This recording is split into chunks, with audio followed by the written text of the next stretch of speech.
Welcome back to Blacklit Memory. Tonight, we head north, far past the last gas station, past the last warm window into the white silence of Alaska. Out here, maps get it wrong. The cold thinks for itself, and sometimes the ice remembers. These are true-style survival horror tales from weather techs who stopped hearing their own voice, to hikers who followed the wrong trail markers, to divers who surfaced to find the sky missing.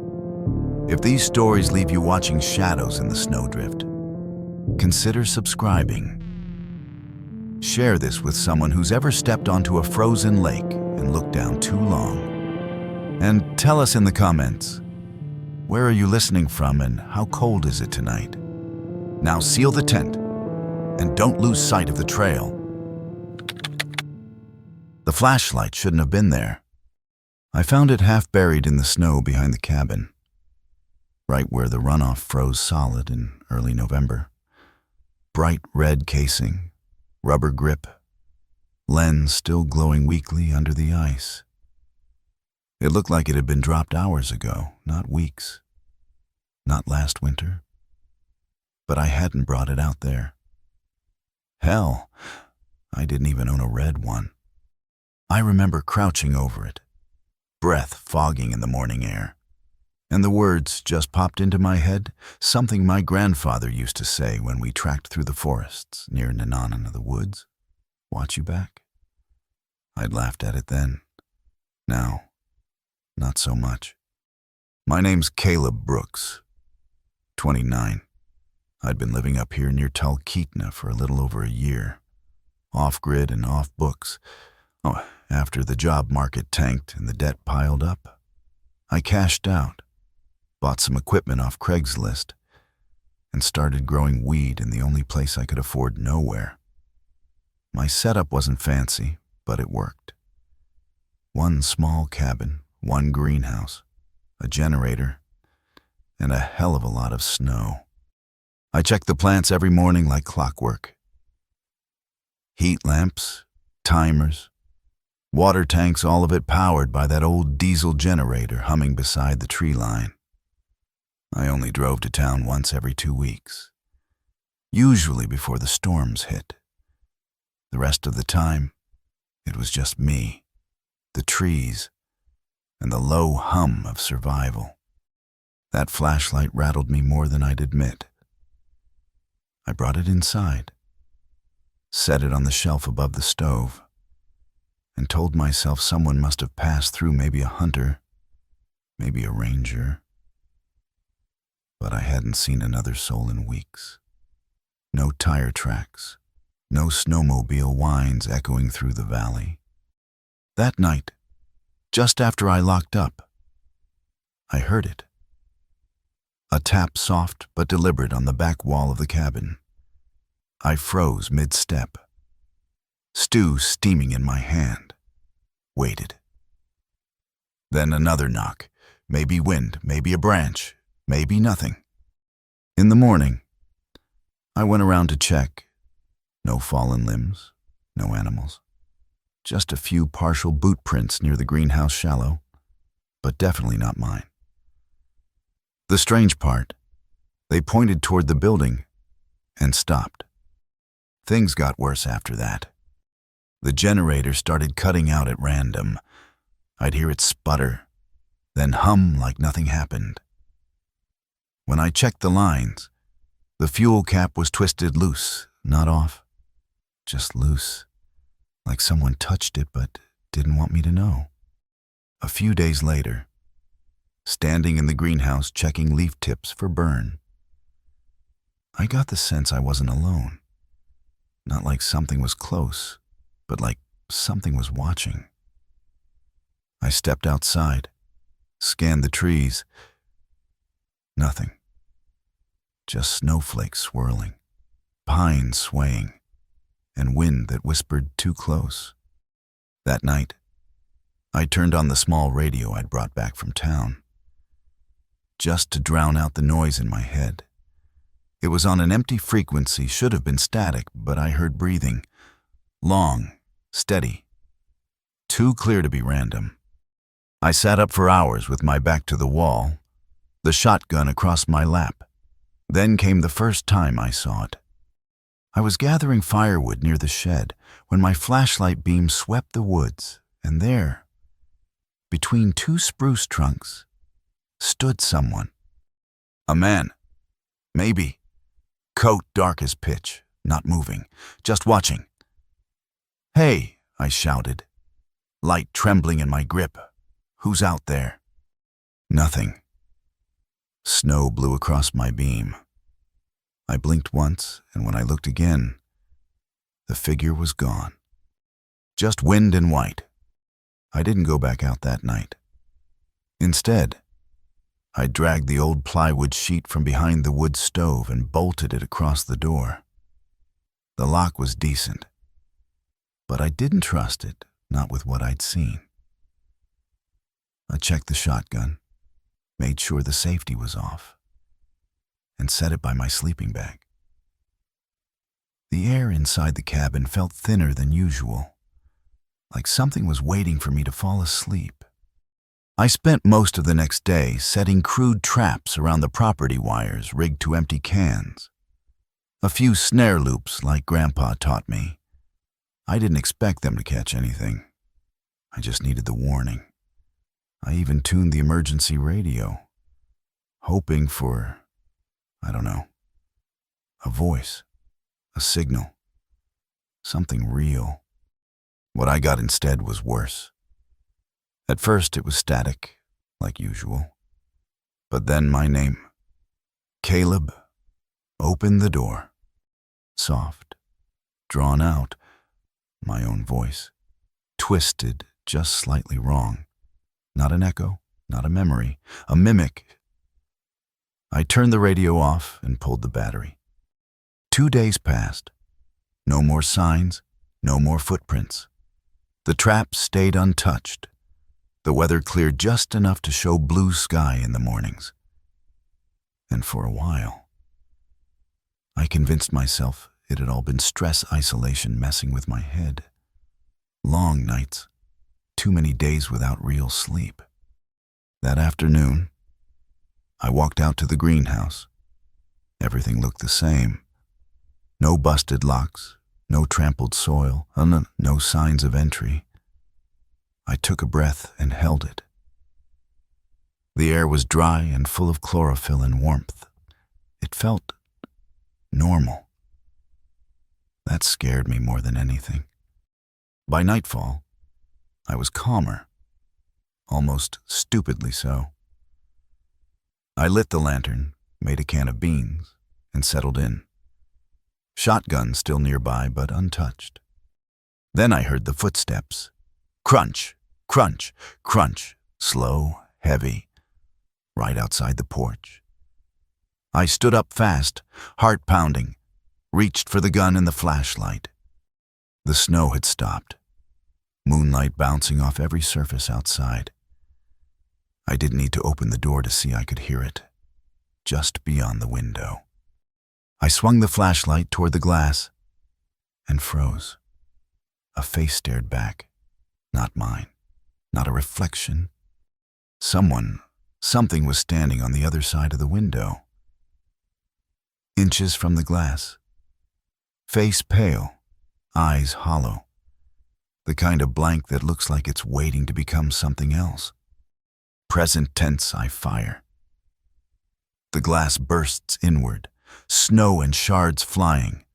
The lantern flickers, then dies. No scream, no shadow running, just the sound of breathing. Right behind me. I spin, but I'm too slow. A hand grabs my jacket cold as dry ice. Too strong and yanks. I fall hard, shoulders slamming the stove. The gun clatters somewhere out of reach. I crawl, kick, scramble back to the door. Silence. It's gone. But I don't move until dawn. When the sun finally rises, I step outside into a world scraped clean by the wind.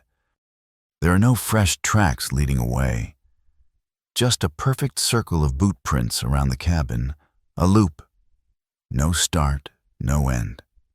On the top step sits the red flashlight. Its beam is bright now, like someone just changed the batteries. The signal started cracking just past 7:00 p.m. Same as the night before. I'd been halfway through logging wind speeds when the hiss flared up on the radio again, the kind that scrapes under your skin. That old-school white noise like something's almost trying to come through. For a second, I thought I heard my name in it. Just a breath. Then clearer mark.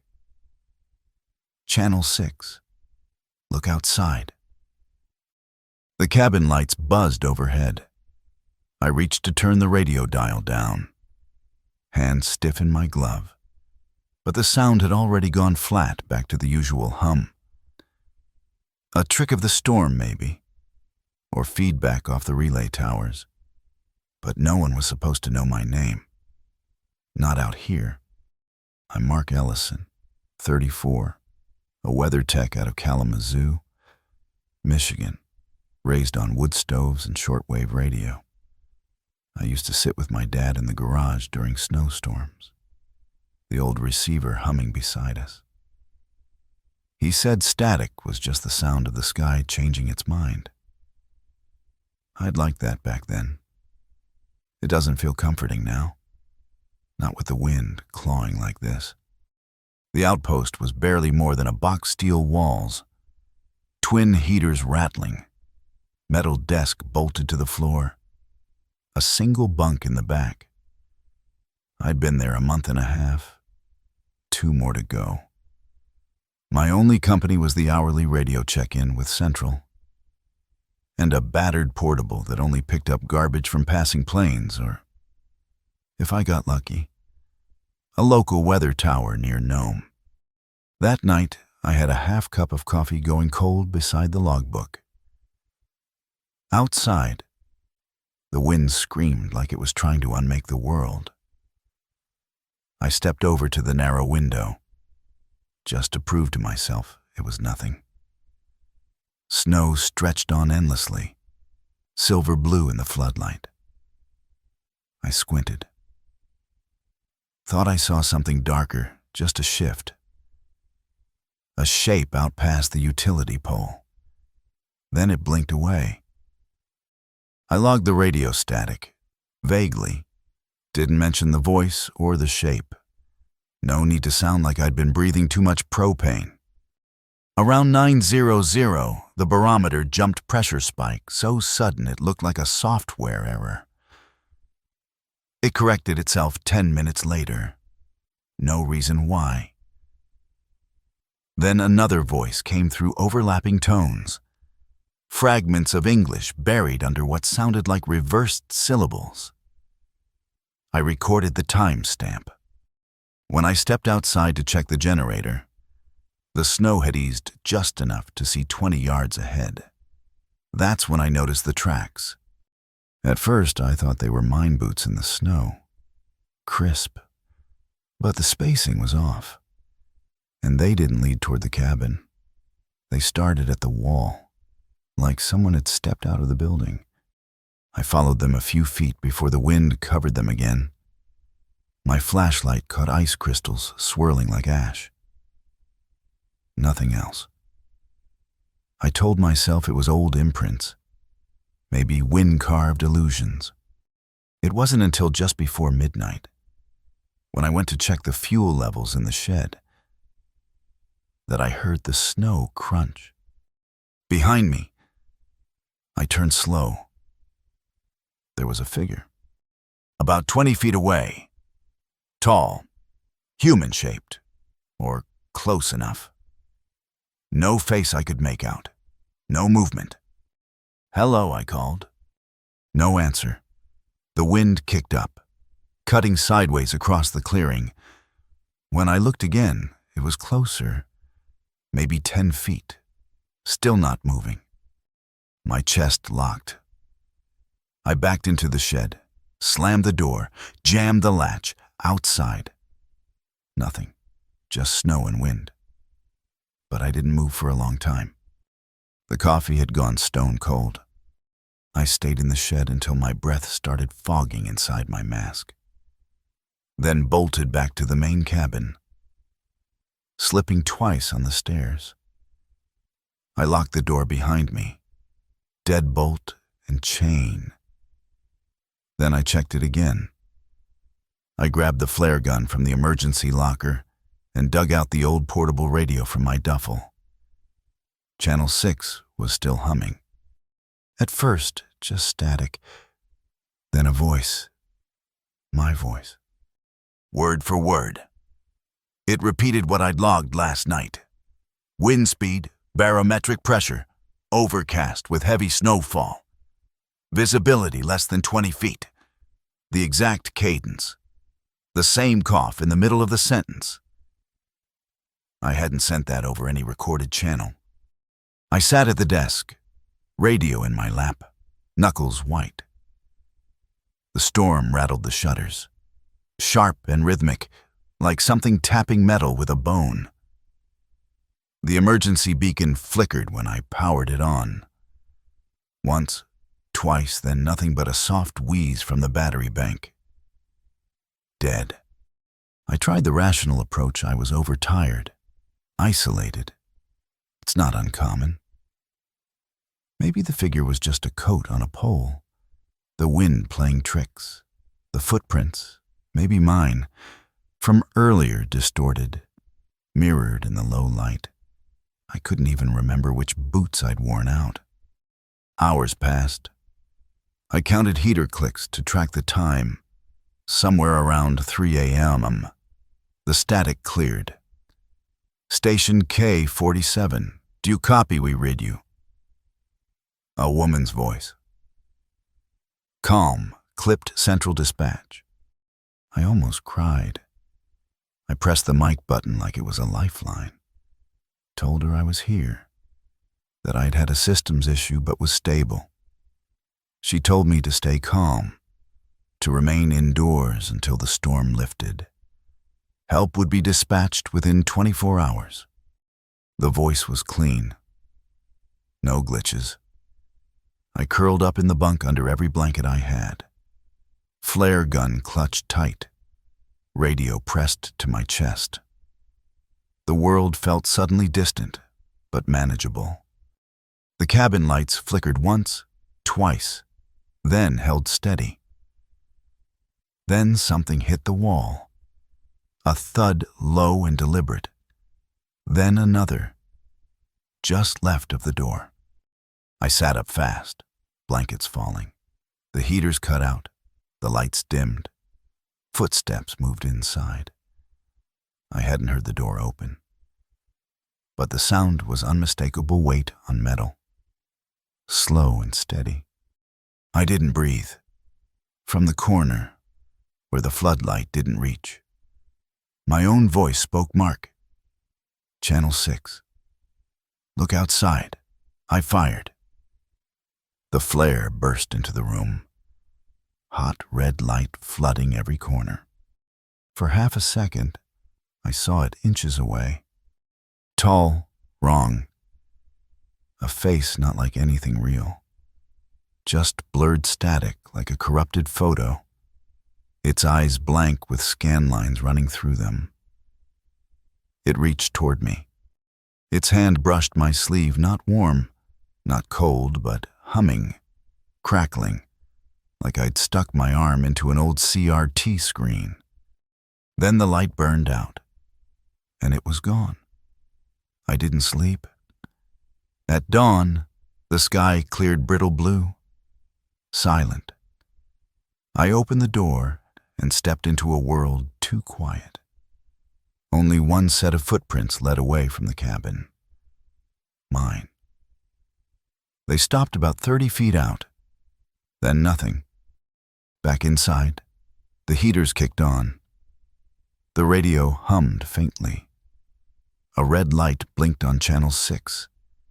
The log recorder clicked. Auto playing. My voice whispering. I saw it. It was Jordan's idea to go back. We met at a roadside diner off the park's highway, the kind that still smelled like cigarettes even after years of smoking bans. Jordan looked rough, sunken eyes, cheap parka, hands that couldn't stop twitching. "We have to go back," he said, voice low but urgent. "We need to remember. We need to know who did what." Leah stirred her tea, silent.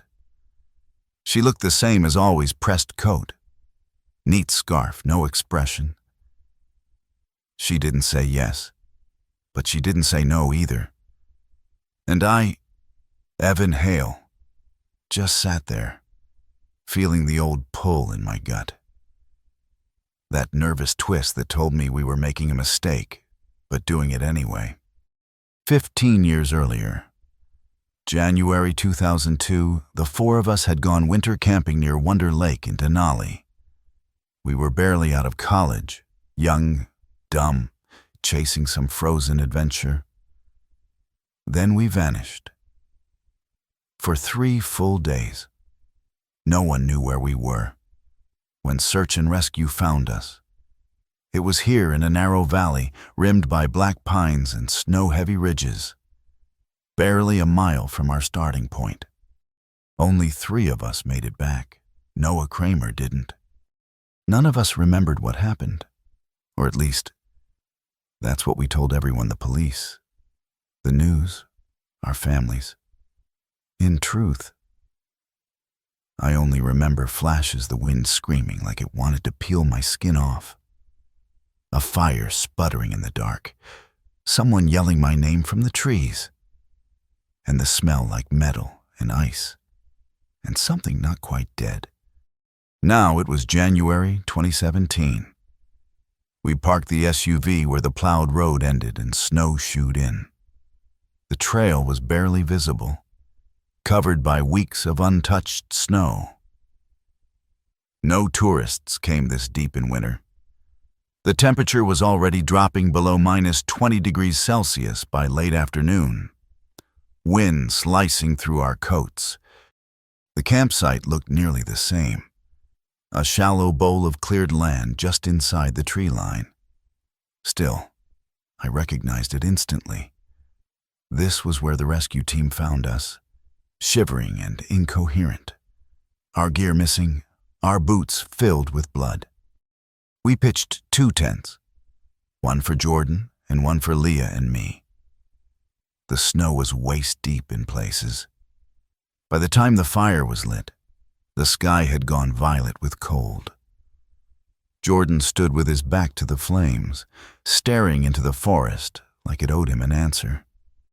That night, as the fire dimmed, I heard it, a voice thin and stretched by wind calling my name.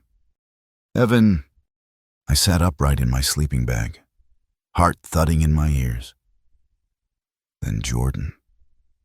And finally, softly, Leah. I glanced at her. She was awake, eyes open, staring straight at the tent wall. Neither of us said a word. The next morning, while collecting kindling, I found a soaked notebook buried beneath a thin crust of ice near the base of a pine. The paper was warped, most of the writing blurred, but one page remained dry, written in black ink, barely legible. 3 remain, but not the right 3. I slipped it into my coat pocket. I didn't tell them. I didn't even know why. That night, the wind rose to a roar. Our tents rattled under its weight. I just shut my eyes when Jordan screamed. We bolted out into the cold, flashlights slicing through the snow.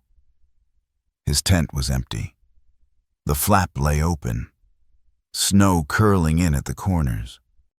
2 long drag marks like heels or knees led away into the trees. We followed the trail for nearly an hour before we found him. Jordan stood alone in a clearing, coat unzipped, frost in his beard. His eyes were wide and vacant. He didn't flinch when we called his name. Then he whispered, again and again, soft and cracked, "I'm not the one. I'm not the one." We brought Jordan back to camp just before dawn, dragging him through the deep snow as he mumbled under his breath. Leah didn't say anything until we zipped him into one of the tents and tied his hands with nylon cord from the gear bag. Her hands were steady. Too steady. Then, as she knelt by the door, she looked at me and said, "You took him last time, didn't you? You were the last one to see Noah." I froze. "That's not what happened," I said, though my voice cracked.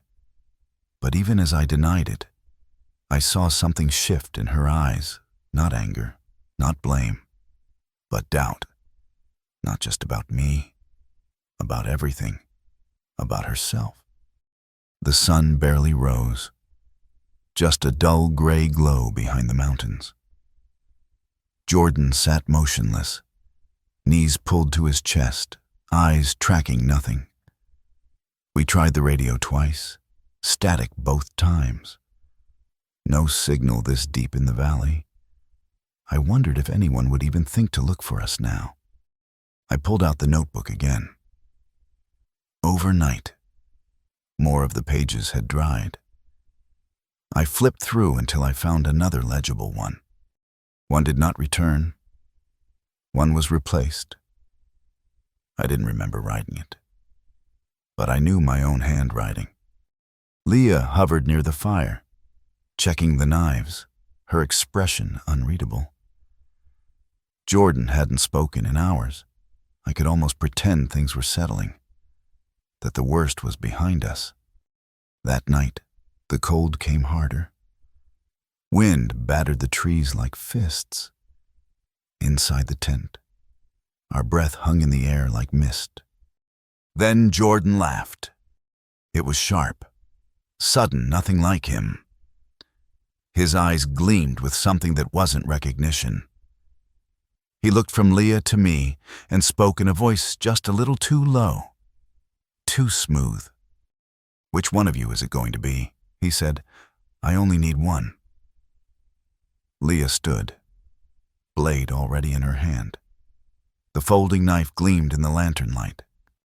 Outside, I heard its soft footsteps in the snow, a slow, dragging shuffle that circled the tent, but there was no one out there. Jordan lunged, ripping through the cord like it was paper. Leah stepped between us, the knife slashing, but he didn't stop. He knocked her down and came at me, hands clawing, mouth open too wide. We tumbled across the ground, bodies tangled, breath freezing as it left our mouths. Leah shouted something, grabbed for the lantern. In the flicker of its dying light, I saw Jordan's face shift just for a second. Not his features changing, but something behind them showing through, like another face wearing his skin. And then it was gone. He collapsed, unconscious. By morning, he was gone. The ropes were torn. His footprints circled the camp in broken loops, dozens of them, but none led away. Just spirals in the snow, like he'd never left. In my backpack. The notebook lay open again. One new line had appeared, scrawled in the margin like it had always been there. Still 3, but not the right 3. Most people thought we were insane. When we told them we were skipping the Caribbean or Europe and spending our honeymoon in Alaska in February, no less, they laughed. You'll freeze to death before you even argue.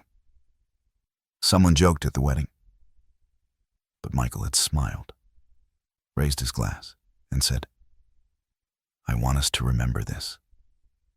I want our beginning to be something no one else would choose."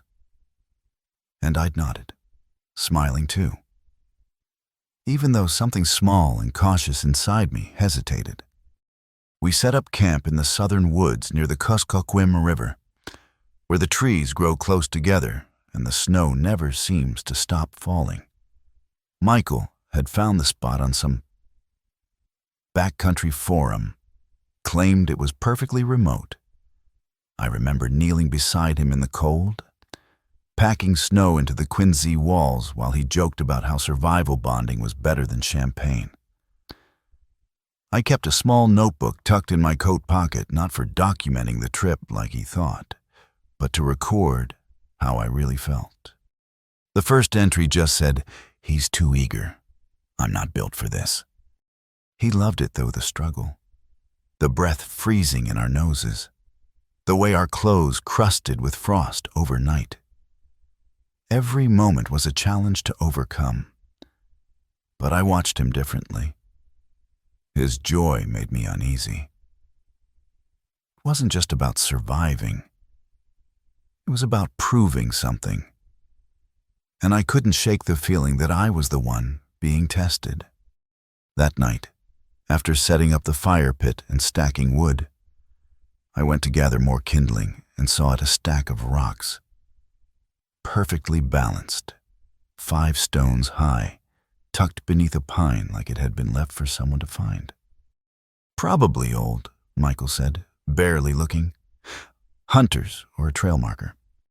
But an hour later, when I walked past the same tree again, the stones were in a new spot, still stacked, still perfect, but moved.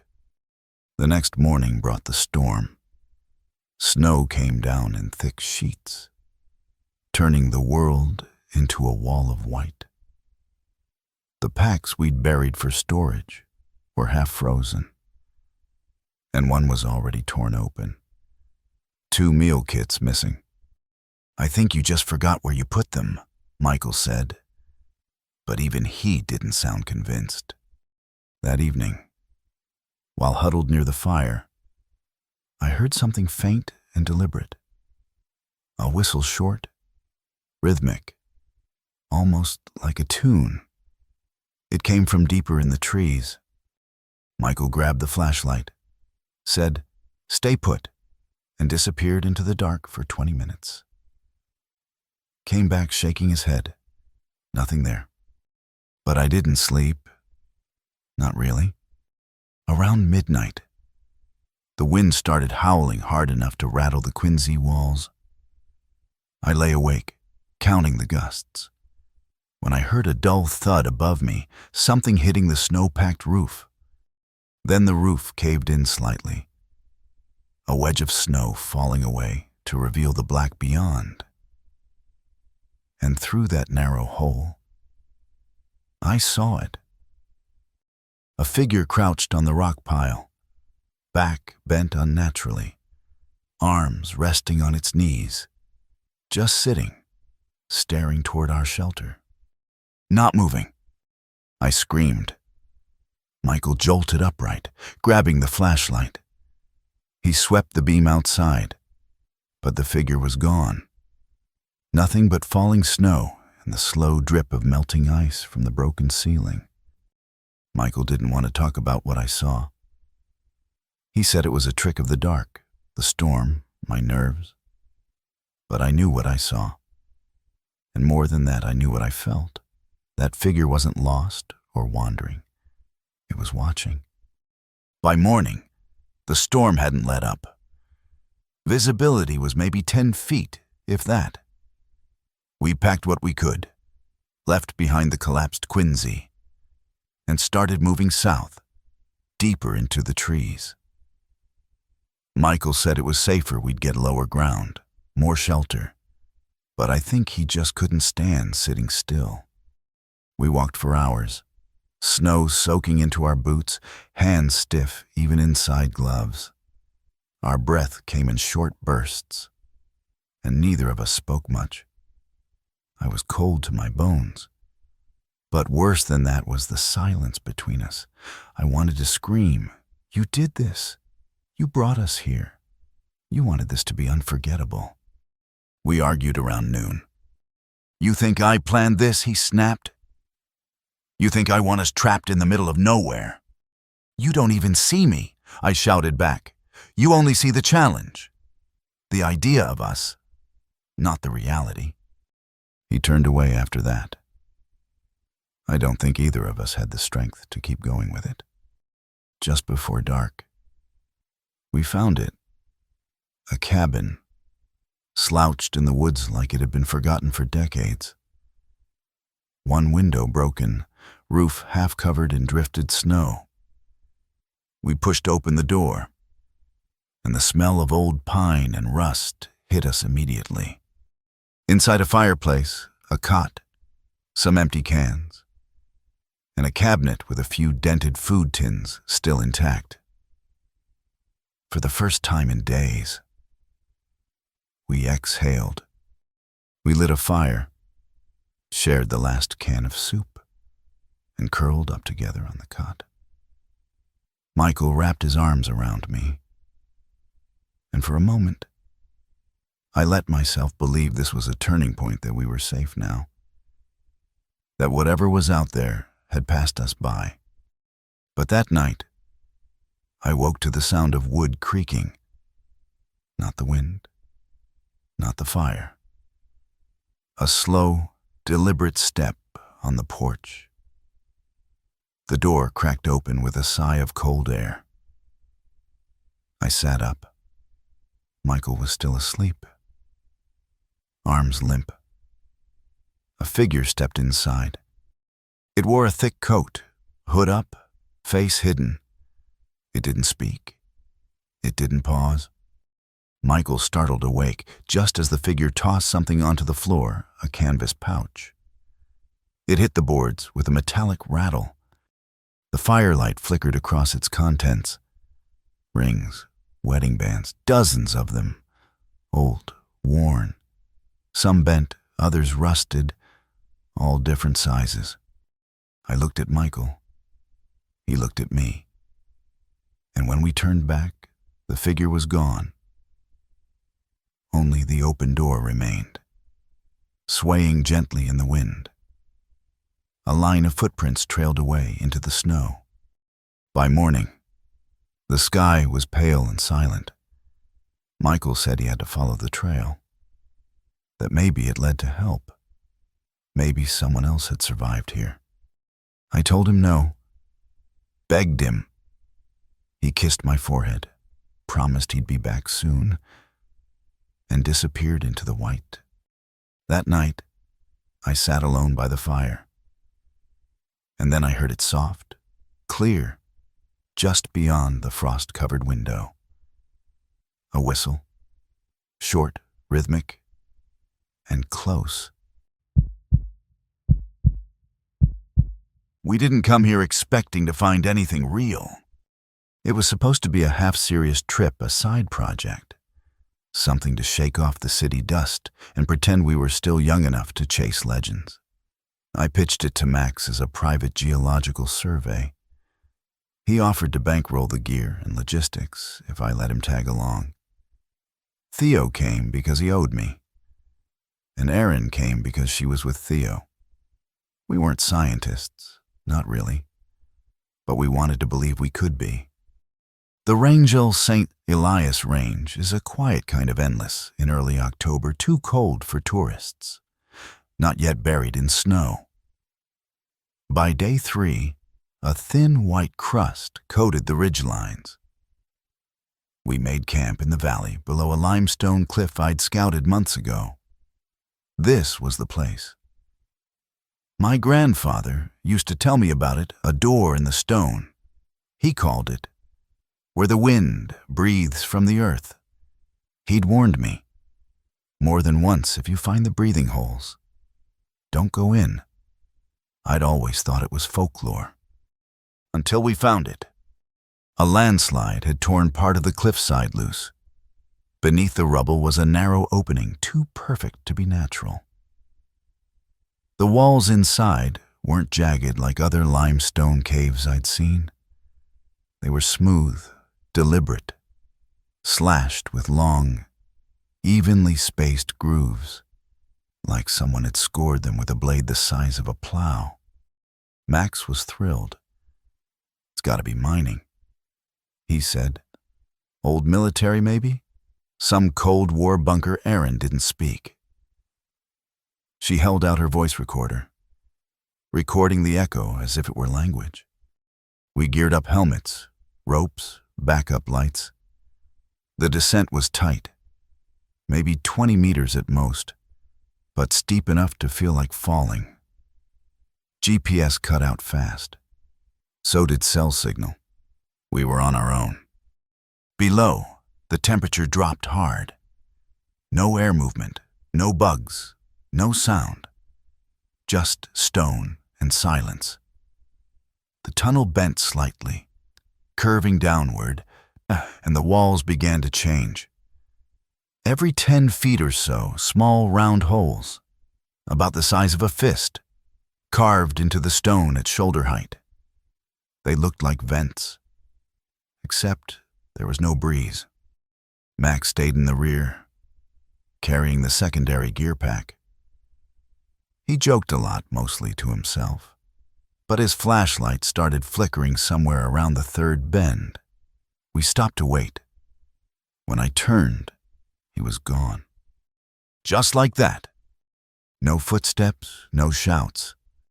Just a single flashlight, spinning softly on the ground, and his bag, torn open like something had yanked it hard through a crack in the wall barely wide enough for a boot to slip through. Theo knelt beside the wall, checking the stone. No way he crawled in there.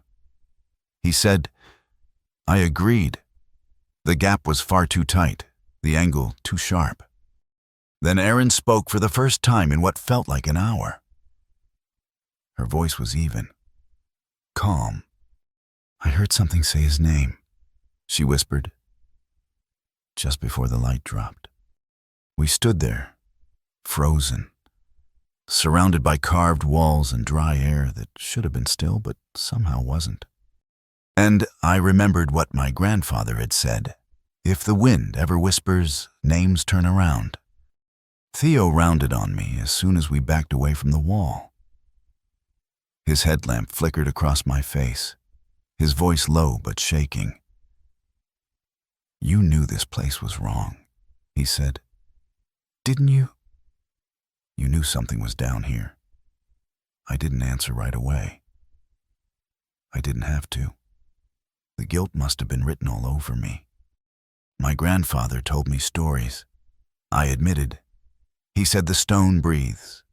He said if we ever found the holes, we should walk away. I had laughed when he said it, told myself it was myth, a hunter's campfire tale. But now, with Max gone, and the air feeling like it was leaning on us, pressing closer each second, I couldn't deny what I'd ignored. We argued in low, urgent tones while Erin stood by the wall, running her fingers along the grooves like they were braille. Theo wanted out now. Erin disagreed. He could still be alive, she said. It pulled him, but it didn't kill him. That means something. There was something cold and focused in her eyes that made me uneasy. Still, we moved forward. Retreat wasn't an option. Not yet. Our lights were dimming fast. 10 minutes later, we reached a round chamber, man-made or something close to it. Perfect symmetry. Smoother than anything we'd seen before. In the center, a stone platform like an altar or table, dusted with years of stillness. On the surface, beneath the grime, were markings. A map, carved by hand or claw, showing the chamber as a nexus of smaller tunnels. Some paths ended in symbols. One symbol caught Erin's attention, a looped cross she said resembled something Inuit, though she couldn't remember its meaning. We stayed there for hours, resting, hoping. Erin sat near the platform, whispering softly into her recorder. I asked what she was saying. She didn't answer. I must have dozed off only for minutes. When I opened my eyes, Erin was gone. Her recorder sat on the platform, still playing, but the voice coming from it wasn't hers. It was male, calm, and it was saying my name. Theo was already on his feet, shouting. He sprinted toward the nearest tunnel, following a trail of flickering light. I grabbed my bag and followed, the sound of my own breath loud inside the narrow stone. We reached a split. Two paths, one bathed in faint, unnatural light pulsing like a heartbeat. The other filled with echoing clangs, metal on stone, slow and deliberate. Theo didn't hesitate. He went toward the light. I should have stopped him, but I didn't. I followed. The tunnel narrowed until we had to crawl, scraping packs against the ceiling. The light grew brighter, then died all at once. We dropped into a small cavern no bigger than a storage shed. Dead end. In front of us was a flat wall, smooth as glass. On the floor lay Max's flashlight, dead and cold. Scratched into the stone in thin, frantic lines were 3 words. "You chose wrong." I turned. The tunnel we came from had sealed behind us solid wall. No seam, no exit. Theo began to shout, fists pounding the stone. But there was no echo, only pressure. And beneath that, something else. A sound I couldn't explain. The unmistakable rhythm of human breathing. But it didn't belong to either of us. Bethel didn't feel like a town, not in any sense I recognized.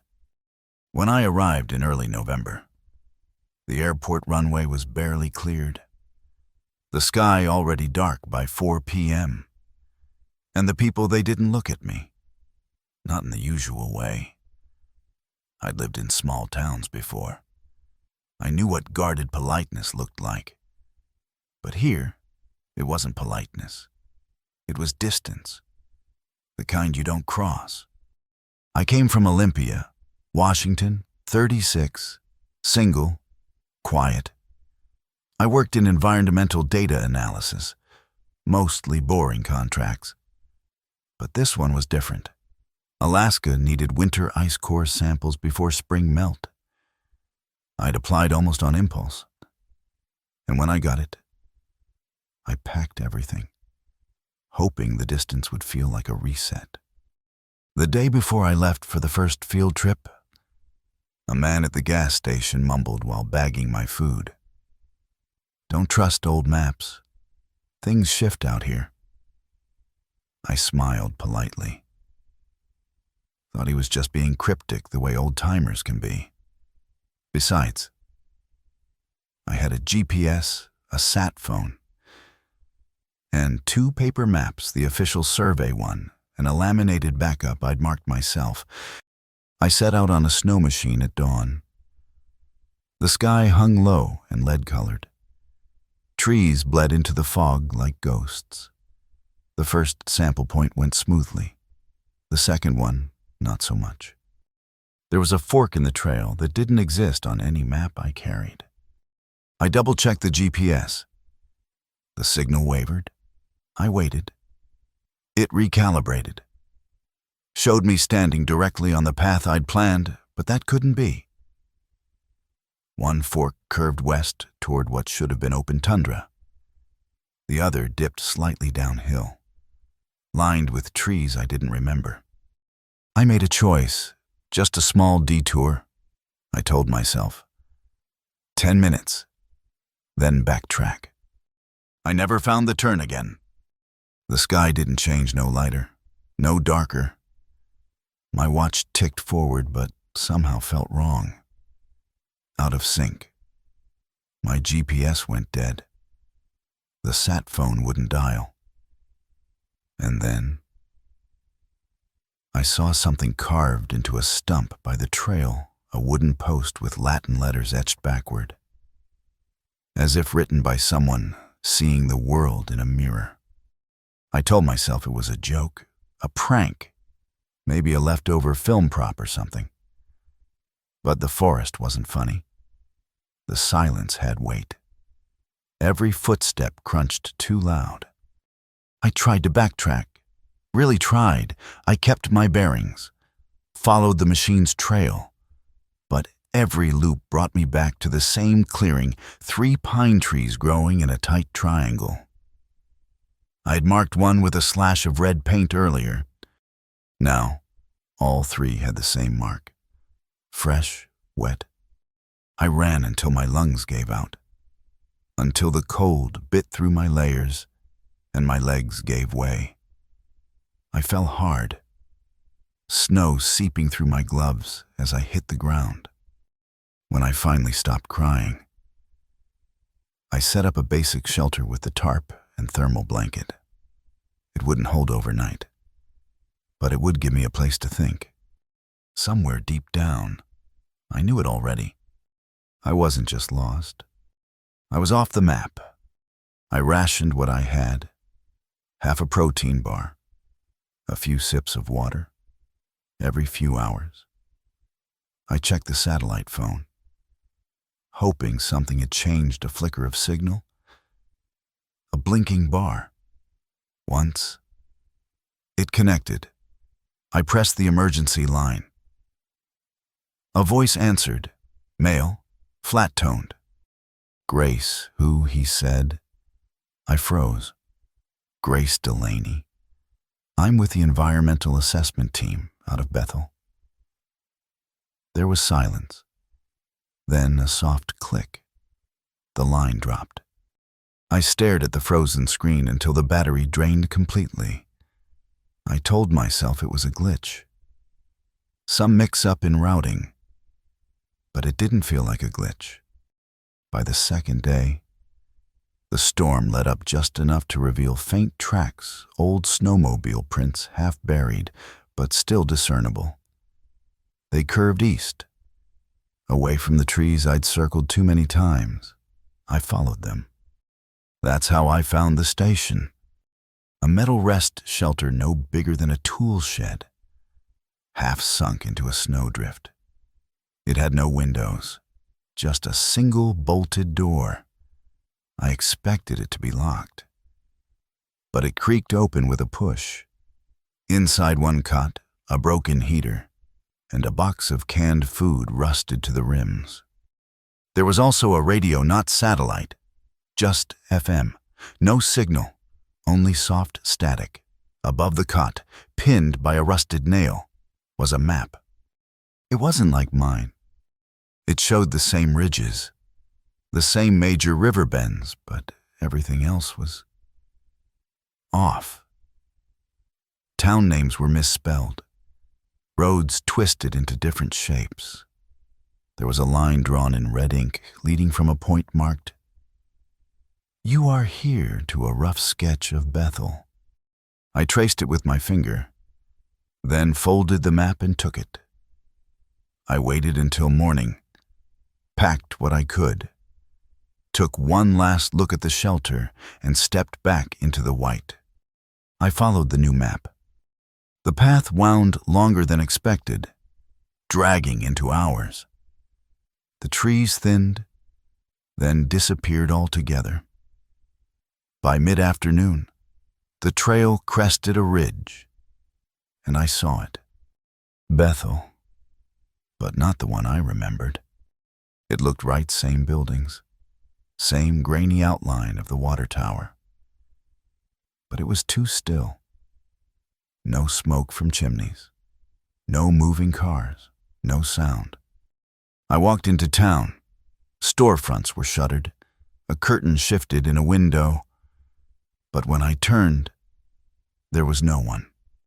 I found the pharmacy, the same one I'd visited last week to buy hand warmers and cough drops. The sign was crooked, the paint flaking, and there, taped to the inside of the glass, was a photo of me. Weathered, black and white, missing Grace Delaney. Last seen February 2023. The glass was cold against my hand. I backed away, turned around. The road behind me was gone. Not covered gone. I screamed, knocked on doors, begged windows to open. No one came. And now, it's evening. The sky hasn't changed, but I can feel the temperature dropping again. Somewhere outside the pharmacy, just beyond the nearest snowbank. I hear movement, not footsteps, something softer. And then I hear it. A voice I almost recognize. Calling my name. Softly, like it's been waiting. I'm not dead. I know that. I'm just on the wrong map. The wind didn't move. That was the first thing I noticed after the chopper lifted away, leaving only silence and white stretching in all directions. Flat Rock Lake was exactly what the name promised, frozen smooth. No ridges or broken ice, not even the ripple of wind-blown snow. Just a flat, gleaming sheet ringed by black mountains. Too still for February. No birds, no tracks, not even the usual crackle of shifting ice. I zipped my coat higher and got to work. I'm Luis Tran, 38, born in Seattle, living in Juneau now. I've been a dive contractor for nearly 15 years, water treatment plants, underwater salvage, glacier melt surveys. This one was different. A private company wanted a solo dive team to scout potential intake points for a clean water system. And they didn't want to wait for spring thaw. The payout was decent. And I needed it. They dropped me in with 3 days' worth of supplies, a tent, comms equipment, and a plan: drill 2 ice holes, lower the camera rig, take depth readings, and log anything unusual. I'd done colder dives, riskier ones too. But the second I stepped onto the ice, I felt something I hadn't in a long time: hesitation. The lake was too quiet. While prepping the first drill site, I spotted something across the ice, maybe 50 meters out a dark shape where the smoothness broke. I walked over, careful not to shift my weight too fast. It was an old hole, a frozen-over bore, rimmed in splintered ice. Not recent, but not ancient either. Next to it, half buried in the snow, was a large iron hook, heavy-duty, the kind you use to drag something too big to lift. I knelt beside it, brushing off the frost. The hook had been driven into the ice, not just placed. There were scratch marks around the edge, as if something had been hauled up or pulled back in. No one was supposed to have been here before. That was the whole point. Still, I walked back, drilled my own hole, and began the dive as planned. The water was cold, dark, but stable. Visibility wasn't great, but the sediment layer was smooth, too smooth. A soft, even blanket of pale silt coated the bottom, like no fish had stirred it in years. The camera lights picked up something: strange gouges in the sediment. Long, shallow scrapes, almost parallel, running for meters across the lake floor. Not natural, not animal. I drifted lower for a closer look, trying to keep my breathing steady, then movement. Something passed in front of my headlamp. Not debris, a shadow, wide, slow, just outside my reach. I spun around. Nothing. But above me, the surface had darkened. The glow from the hole I'd drilled was gone. I yanked the emergency pull cord. The ascent line kicked, pulling me upward. When I breached the surface, my hand froze around the edge. The hook was gone, and the backup line, the safety tether, had been sliced clean through. Not frayed, not snapped, just cut. I lay on the ice, panting into the cold, and didn't move for a long time.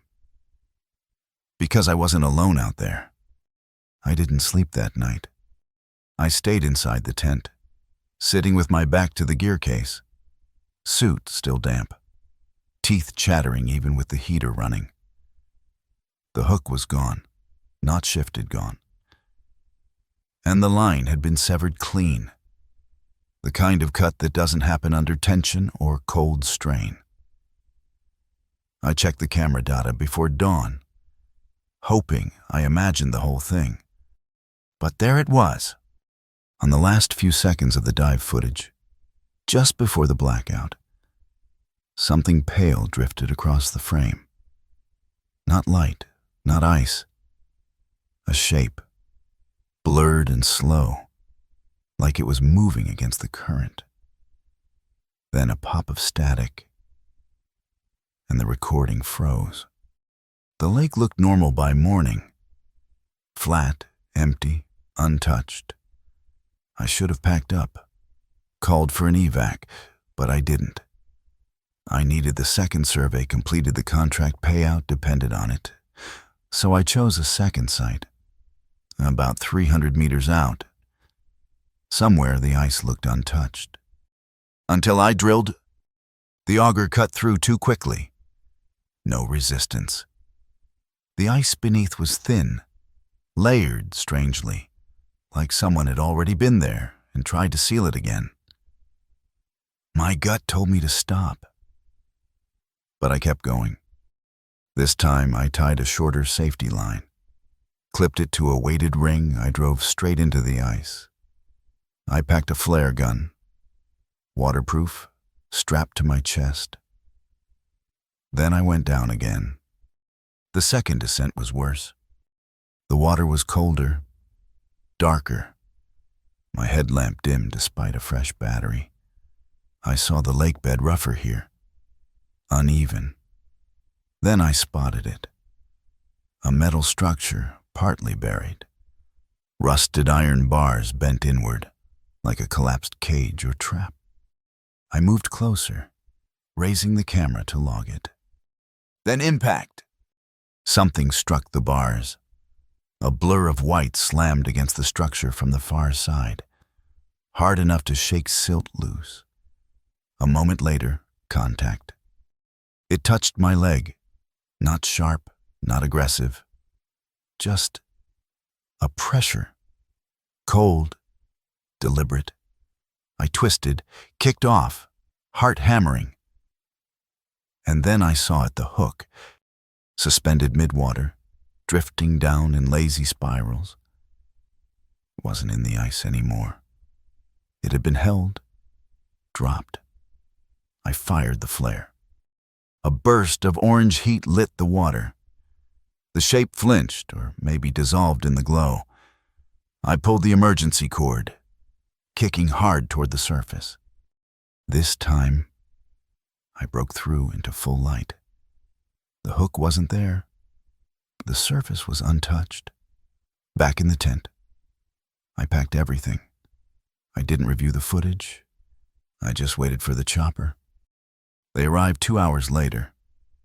I told them nothing. But a week after I returned to Juneau, I got a package from the survey company. A hard drive, recovered dive data, no note. I opened it. Watched the final 30 seconds. There was no shadow, no cage, just a frozen frame. A single hook planted deep in the ice. And behind it, a pale hand, fingers stretched wide, rising just below the surface. We told ourselves it was about rebuilding. 4 days across the Alaska range, no phones, no roads, just the snow, the gear, and time. I think we both knew it wouldn't work. Not really, but neither of us wanted to be the one who said it out loud. Grant, my brother, was the kind of man who said nothing and expected that to be enough. Ex-military, all routine and edges, with a deep-seated belief that anything newer than a compass was a weakness.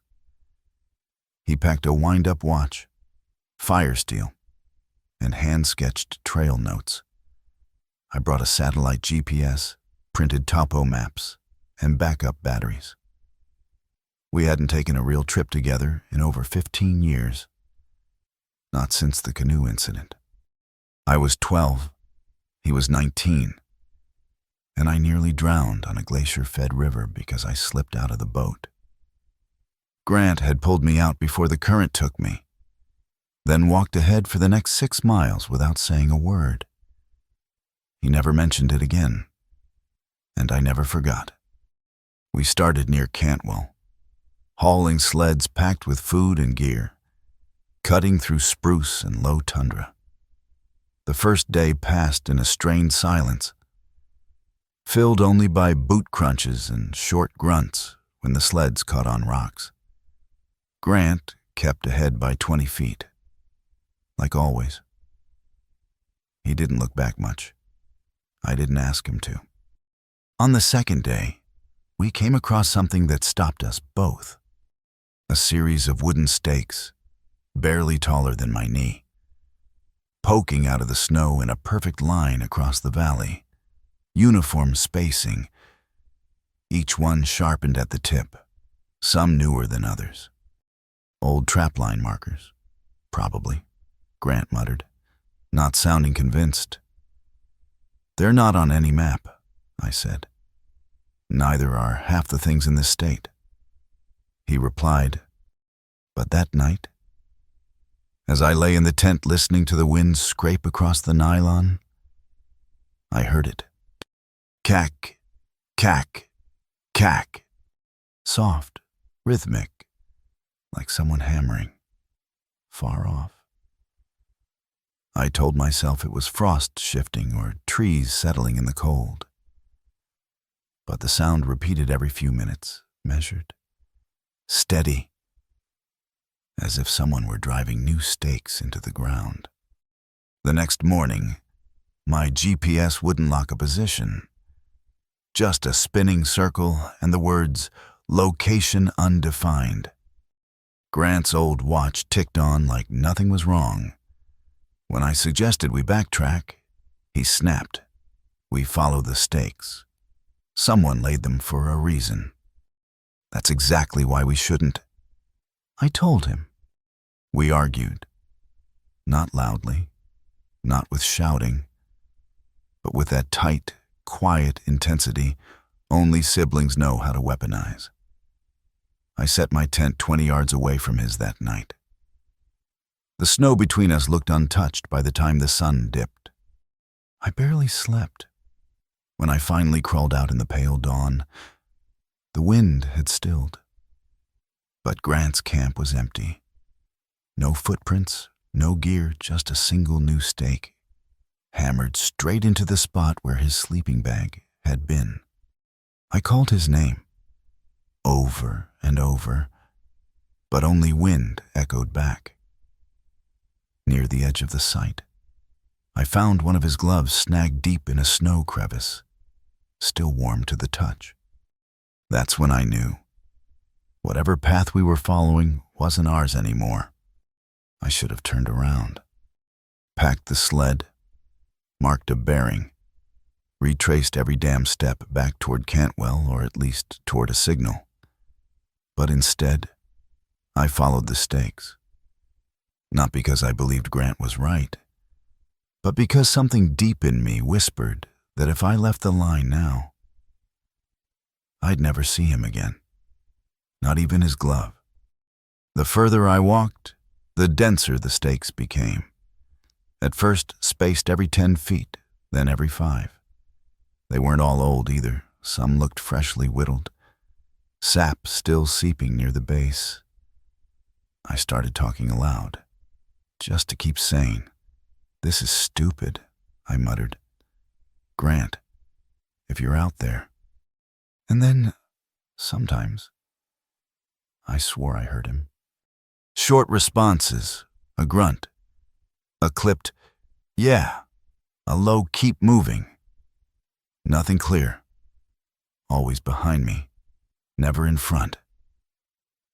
I stopped checking. If I looked and saw no one, I was afraid I'd stop believing he was even real. Toward dusk. The line of stakes led me to a clearing, thin trees circling an open patch like they were holding their breath. In the center stood a taller post, as thick as my arm, with a crude wooden plank nailed across it. Faded letters carved deep, "He who goes on forgets who's behind." I stared at it for a long time, set up camp near the edge, kept my knife close, though I didn't know what it was for anymore. That night, I dreamed of the river, the one from when we were kids. I was sinking, and Grant's hand was gripping mine so tight it hurt. When I woke, my fingers were clenched and wet with frost. The quiet that night wasn't peaceful. It was waiting. Around midnight, I heard the stakes move. Not fall, not crack. Shift. As though someone was brushing past them, lightly. I sat up just as the sound circled my camp. There was a figure inside the ring, standing, unmoving, back turned, same build as Grant, same jacket. I stood slowly. "Grant," I called. The figure turned, but it wasn't him. It was me. My face, but wrong. The eyes too wide, the jaw too tight, skin pale, like stretched wax, the mouth sewn shut with dark, puckered stitches. It raised a hand and pointed toward the next stake. I don't remember if I ran or crawled, only that my legs burned and my breath scraped like sand. The firelight vanished behind me, and I kept moving until I couldn't hear the cack anymore. I was found 4 days later, stumbling across a snowplow route nearly 40 miles from where we started. I didn't know the date, didn't know how I got there. But inside my pack, tucked between 2 frozen rations, was a single wooden stake. Still damp, no one could explain it, and I don't ask.